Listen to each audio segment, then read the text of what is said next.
You're listening to old-time radio stories, classic tales of horror, mystery, and science fiction from the golden age of broadcasting. Quiet, please. Quiet, please.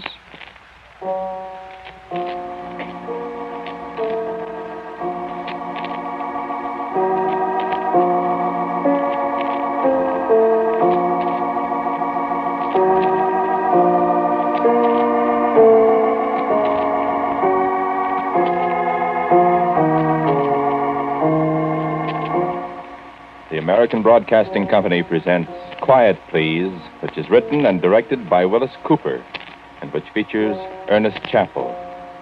Quiet, Please, for today is called Northern Lights.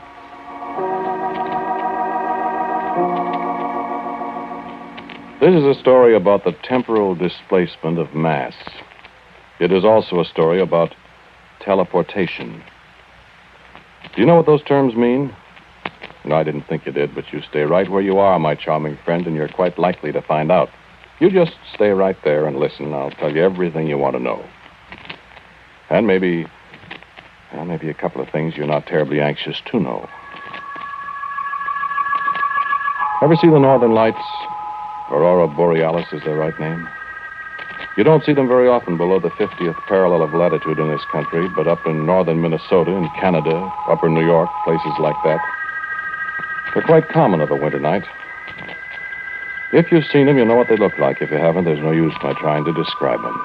Sometimes they fill the whole northern sky with waves of color, like a fire burning way beyond the horizon. Sometimes they're just long streamers of fire filling up the whole sky.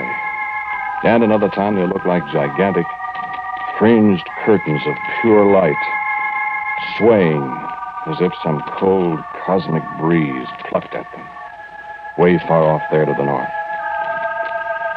And you can hear them, too, sometimes.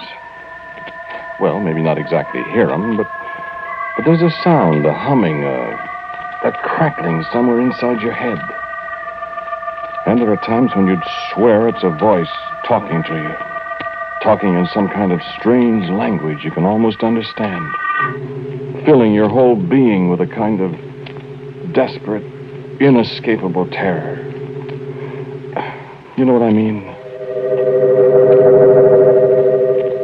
At night, in the cold night, voices talking and saying things to you that you can almost understand, filling the night sky with signs and portents of inescapable terror. And nobody in the whole world knows what they are, nobody in this world at least. Except me. And after I get done talking to you, you'll know too. And you won't be happy. Let me show you something now. This is from a recording I made on, December 13th, 1948, a little more than a month and a half ago.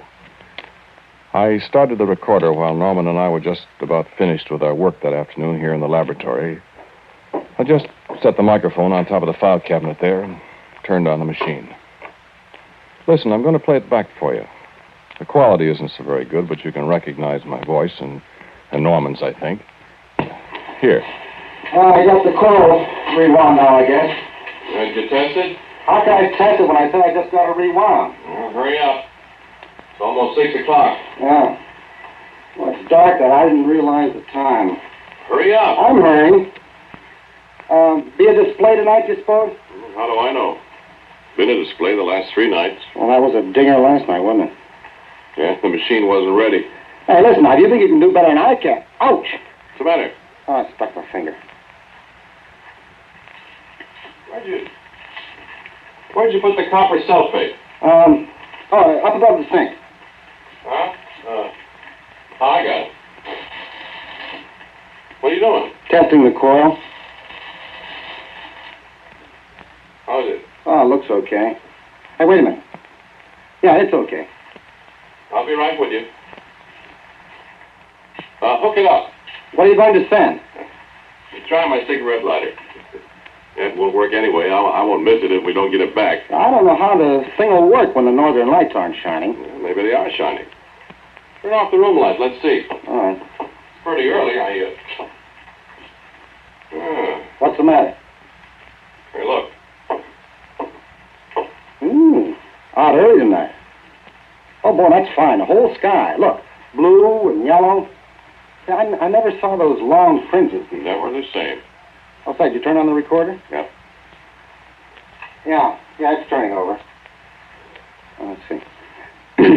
Now is the time for all good men to come to the aid of their party. Now, leave it alone. You about ready now? What's funny about the Aurora? Northern Lights? Listen to this What's part funny? closely, friend. Oh, I don't know. Remember what I told you. You can almost hear the darn things. Not hear them, I mean, but it's kind of like somebody talking to you in a language you can almost understand. I don't know. I mean, you ever notice it? Sure. High frequencies, I guess. Something. Awful lot we don't understand. Look, you go over there at the recorder and talk into the mic. Talk what? Well, just describe what happens for the record. I'm no announcer. I know you're not. But just say what you see so we'll have an accurate record. Okay. Now? Go ahead. This is an experiment in the temporal displacement of a solid object. In other words, the first actual demonstration of a time machine, if it works. It'll work all right. Go on. Paul is now placing his old beat-up cigarette lighter on the stage of the hypercucambulator, and he is now setting the microchronometer to determine how far into the future he's going to send the lighter. Well, how far, Paul? 10 seconds. 10 seconds. At the end of that time, if our calculations are correct, and we hope they are, the cigarette lighter will reappear. In that period of time, it will have been into the future. We could send it farther into the future if we wanted to, I guess, but we'd just have to wait that much longer for time to catch up with it and make it reappear. But 10 seconds, well, I mean, we can prove our point by sending it 10 seconds into the future just as well as 10 years ahead, and this way we don't have to wait so long. Hey, how am I doing, Paul? Go into your commercial. When Paul presses the little button, the cigarette lighter will turn to nothing. That's not right. It'll be here, but it'll be 10 Now, seconds listen away. closely, please. Yeah. Well, now, What's going to happen? Mr. Paul McGilligan, a famous mad scientist, is about to press the big old button and send his lighter into the future. You ready, Paul? Here we go. Stand by. Look, Norm. By golly, it is gone. It just disappeared. Bang, like that. Hold your watch up close to the mic, Paul, so it'll record. Yeah. There isn't a sign of the lighter. The little stage on which Paul placed it is empty, and it should appear again in just a second if it really did work. 3, 2, 1. It's back! Hey, it's back, Norm! It worked. We made it. Oh, man, let's see if it's all right. Oh, gee. Oh. Now what? Oh, the lighter. Oh, it's cold, Paul. Ooh, here. Take it, Paul. Take it. Oh, it's freezing cold. What do you know? Look, the darn thing's like a piece of ice. Now, where the dickens do you suppose it's been in that 10 seconds? No, wait, friend. You know, That's it not was the right payoff here, yet. You said only in the future. Listen. And time's caught up with it. It's back, but... Hey, Paul, look. Where did that come from? What? There on the stage where the lighter was. Where'd that come from? In the middle of winter. What is it? It's a caterpillar, Paul. A brown and black caterpillar. Well, where do you suppose it came from? Well, it wasn't there. I'll tell you where it came from, Paul. What? It came from the same place where the cigarette lighter went. What are you talking about? Well, feel it, Paul. Feel its fur. See? It's as cold as ice, too. A caterpillar. A little brown and black caterpillar, the kind they call woolly bears. You know, larva of the tiger moth, the Icea isabella. In the dead of winter and as cold as ice. Where did it come from? Huh? You want to know.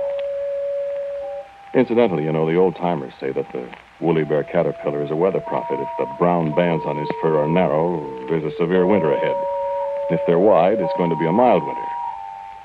Yeah, maybe. This one, you could hardly see the brown bands. Tough weather ahead, that's what the old-timers would say. But where'd she come from?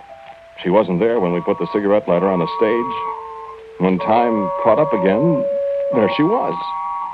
She? Sure, Isabella. I see her, Isabella. I told you, remember? Well, she was wiggling happily when she arrived from somewhere in the future. But as she warmed up, she seemed to go into a trance, almost a death-like trance. So Norman said, put her in the deep freeze. Maybe she'll come to again in the cold. So we put her in the deep freeze. And in half an hour, when we looked in at her, she was wiggling happily. At 10 degrees below zero, Fred. Now, can you tie that? My goodness, she should have been frozen solid. Well, nothing special happened for a couple of days. That, you remember, was a month and a half ago, December 13th, 1948. Where were you on the night of December 18th? Saturday night, a week before Christmas.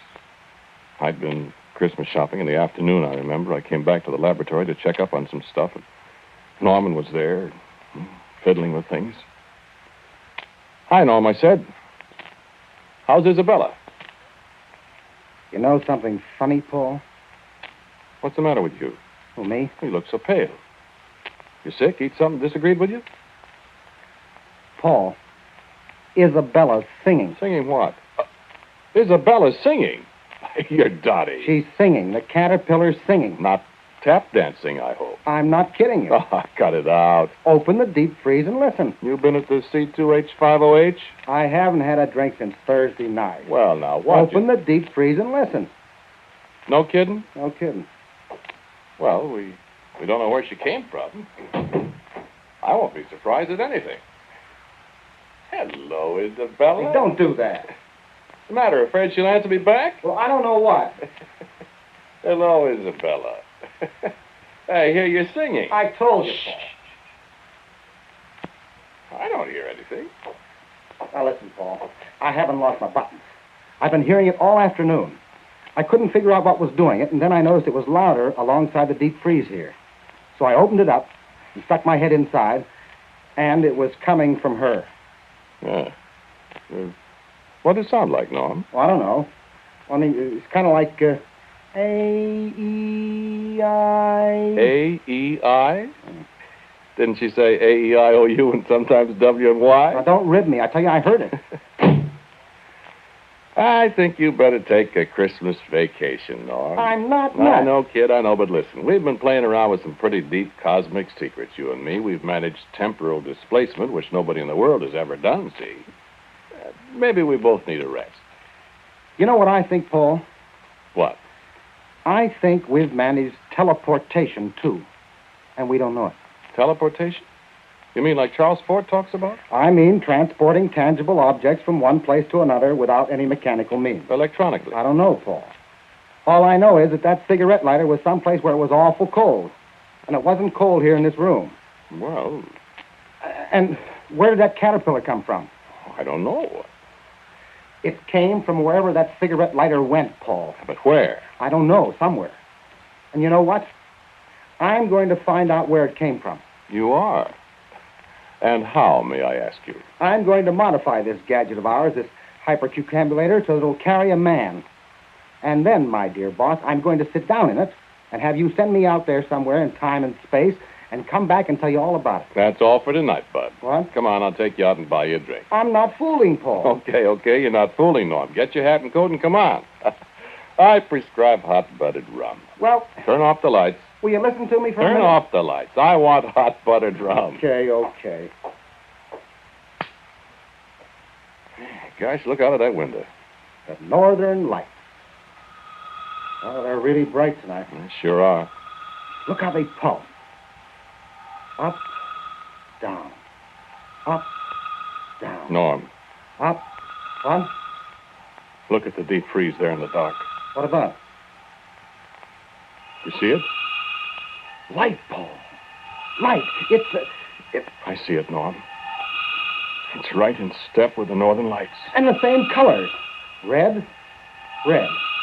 Blue, blue. Up, down.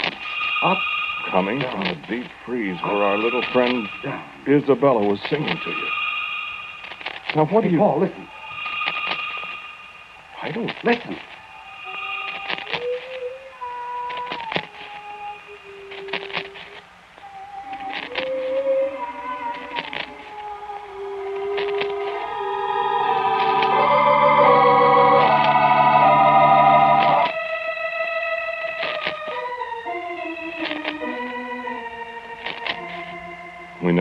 that hot buttered rum.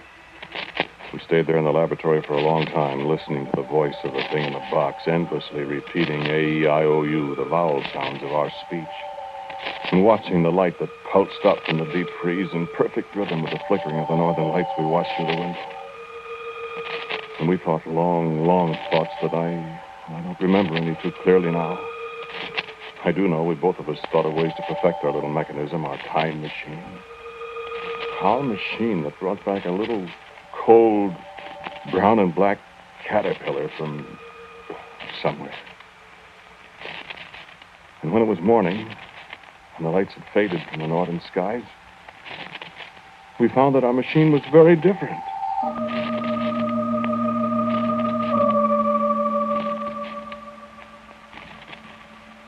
The stage where we found the caterpillar was larger now. I had only a vague recollection of what had happened in the night. I said to Norman, I said, what did we do last night? I don't know for sure, Paul. Did we rebuild that thing? Make it larger? I don't know. I think I dreamed I was working on it. I think I hit my finger with a hammer. I see. Thumb's all bruised. Certainly looks it. Well, nobody could have gotten in here. The door's locked. The machine's certainly different. This coil I fixed, look, it's rewound different. Did I do that? My head hurts. Mine, too. I don't get it. I don't either. I wish I could. Listen, Norm. What? Maybe we did change it. Well, how could we have done all that by ourselves? I got an idea. What? Why, maybe Isabella helped us. The caterpillar? Oh, Let's see, shall we? Open the deep freeze. Well, I opened it. It was empty. There wasn't any brown and black caterpillar in the deep freeze. We took a flashlight and looked over every inch of it. We stood there and looked at each other for a whole minute. Norman said, well. I just shook my head. We went over and sat down. All of a sudden I said, I found her, Norman. And here she was. There was little Isabella, the caterpillar, crumpled up, stone dead on the floor of the laboratory. And you know, caterpillars have little tiny paws. And one of Isabella's paws was the end of a long piece of wire that ran up to the generator coil. Well, how did she get out? And I said the thing couldn't be opened from the inside. I said it was fastened down tight when I took the lid off just now. But she did get out. Maybe she did help us, Norm, I said. And he just sat there and stared at me. And I got up and put on my overcoat. Where are you going? Where are you going, Paul? I said, I'm going to find out something, Norman. Where I'm going, it's cold, I said. I know that, and I'm going to find out what's been going on and where that caterpillar came from. Norm goggled at me. I stepped on the stage of the machine that was to take me away somewhere in time and space. I said, Norm, turn it on.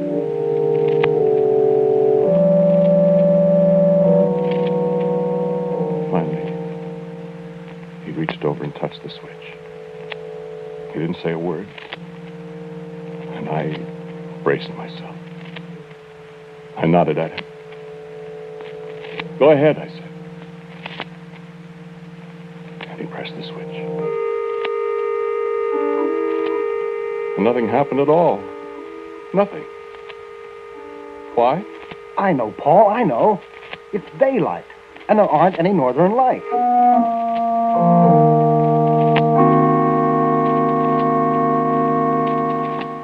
Well, it was just as well.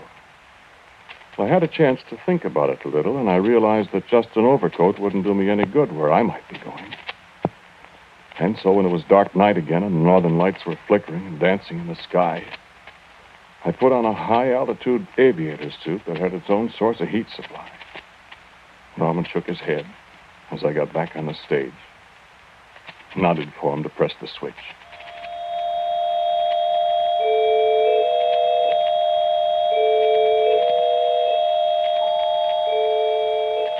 Cold,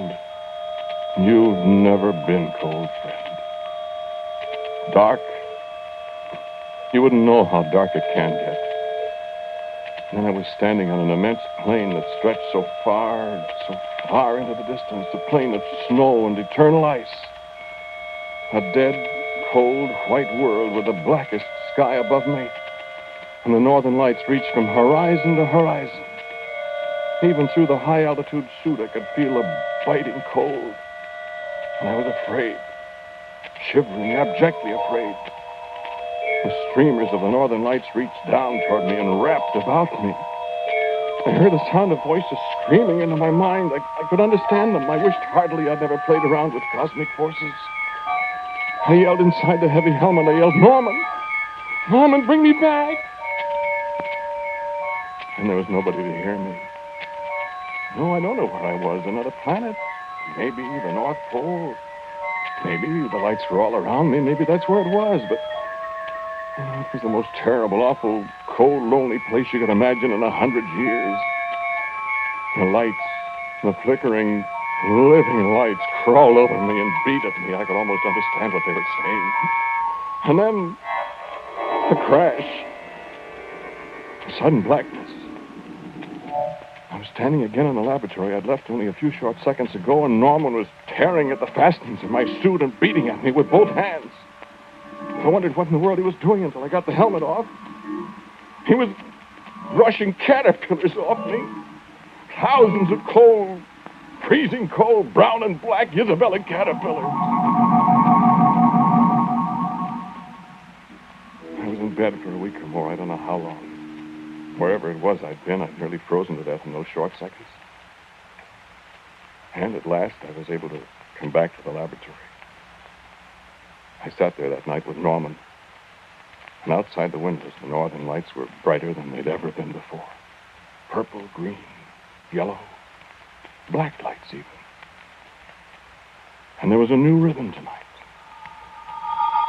A kind of code, almost words, thoughts, not quite formed and yet curiously disturbing. Norman, though, didn't seem to be as disturbed as I was. He just sat quietly and looked at me. Where did those caterpillars come from, Paul? I don't know. Where I was, that's all I know.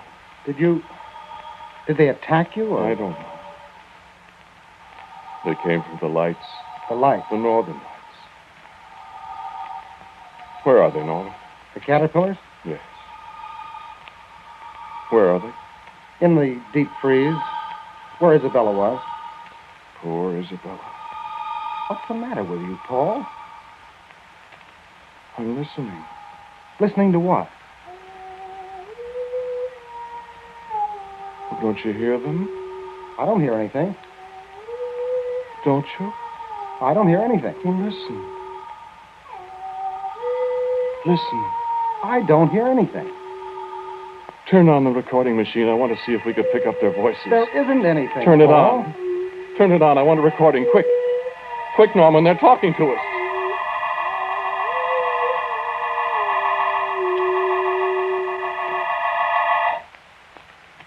Listen, friend. I want to play you another recording. This is what came out of our tape recorder that night when I was listening to the voices. And Norman couldn't hear anything. Just listen. I still don't hear anything, Paul. Be still. Listen. I tell you, Listen. What's that? Look at the deep freeze. The top's coming open.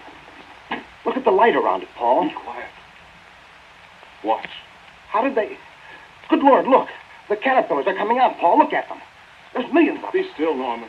But Paul, your voice. Be still, I said. What's the matter with your voice? We want to talk to you. You what? You said we. Why, of course, Norman. We. Who for the... It is Paul's voice, Norman. Paul's voice. Voice. But it is not Paul speaking. Listen.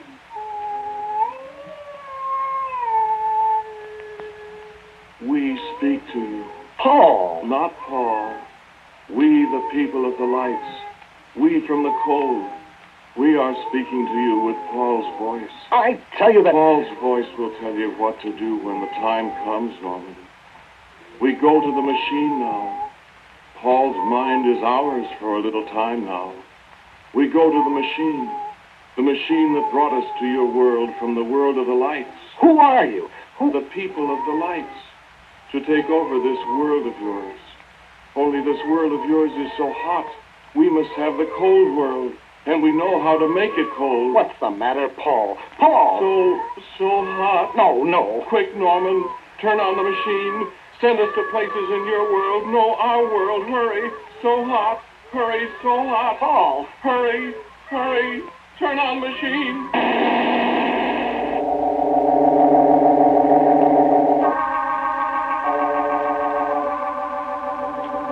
That's the end of the recording. No, I don't know. I don't have any recollection of it at all. But the recording's there, isn't it? That must be what happened. Anyway, when I woke up, Norman was gone, and there were no caterpillars in the place here. And our machine that took people and things away into time and space, was wrecked. I don't know what became of it. You heard what they said about my voice. They're going to take over this world and make it a cold world, like the one they came from. Whatever that is, and wherever they went. No, I don't know where they went, where the machine sent them. I do have ideas. Yes. Are you cold? It's freezing in here. And just for example, you read the papers? Look at the newsreels. Did you see the pictures of the snow in Los Angeles? In subtropical Los Angeles, where it hasn't snowed for so many years? I wondered about it, too. I wonder if anybody saw any brown and black woolly bear caterpillars in Los Angeles. Larvae of the tiger moth I see, Isabella.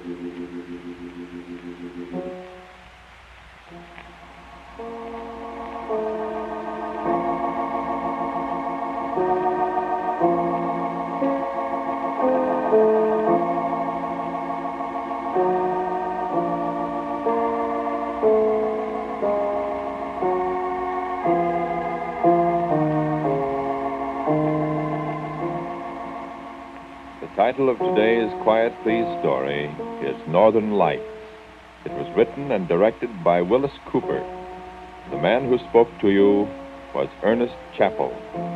And my laboratory assistant, Norman, was played by Dan Sutter. The voices of Isabella and her friends was that of Cecil Roy.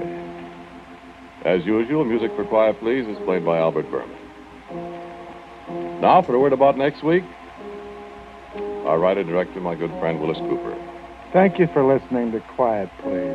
For next week, I have a story for you that comes from the steel mills out South Chicago way. It's called At the Heat, Bogdan.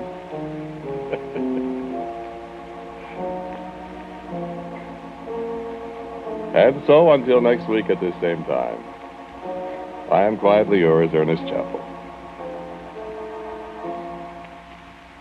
And now, a listening reminder.